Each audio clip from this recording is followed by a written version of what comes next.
आवाज महाराष्ट्राचा। पिंपरी चिंचवड महानगरपालिकेत हेल्मेटशिवाय प्रवेश नाही।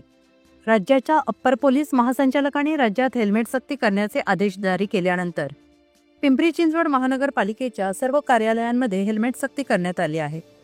प्रवेशद्वारावर महापालिकेतील कर्मचारी हे हेल्मेट विना असतील तर प्रवेश दिला जात नव्हता। आता मात्र प्रशासनाने महापालिका भवनात येणाऱ्या सगळ्यांनाच हेल्मेट सक्ती केली आहे। मात्र पिंपरी चिंचवड महानगरपालिकेच्या बाहेर पडणाऱ्या गेट समोर गाड्या पार्क केल्या जात आहेत। आणि या बातमीचा आढावा घेतला आहे महाराष्ट्र 18 न्यूजचे संपादक देवा भालके यांनी।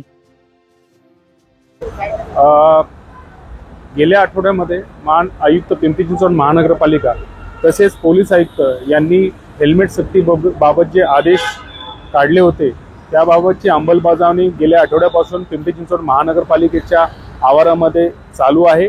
त्यानुसार कुठल्याही दुचाकी स्वाराला हेल्मेट शिवाय आतमध्ये येण्यास प्रतिबंध केला जातो। हेल्मेट हे सर्वांच्या दृष्टीने चांगले आहे। रोड सेफ्टीच्या दृष्टीने हा ॲक्च्युली महत्त्वाचा निर्णय जो पोलीस आयुक्तांनी घेतलेला आहे तसेच महाआयुक्त पिंपरी चिंचवड महानगरपालिकेने घेतलेला आहे तो खरंच स्वागतार्ह आहे। त्याचा सर्व नागरिकांनी अंमलबजावणी करावी ही नम्र विनंती। पुणे तसेच पिंपरी चिंचवड आणि महाराष्ट्रातील महत्त्वाच्या आणि ताज्या बातम्या पाहण्यासाठी महाराष्ट्र 18 न्यूज चॅनलला YouTube वर सबस्क्राइब करा आणि बेल आयकॉन प्रेस करा।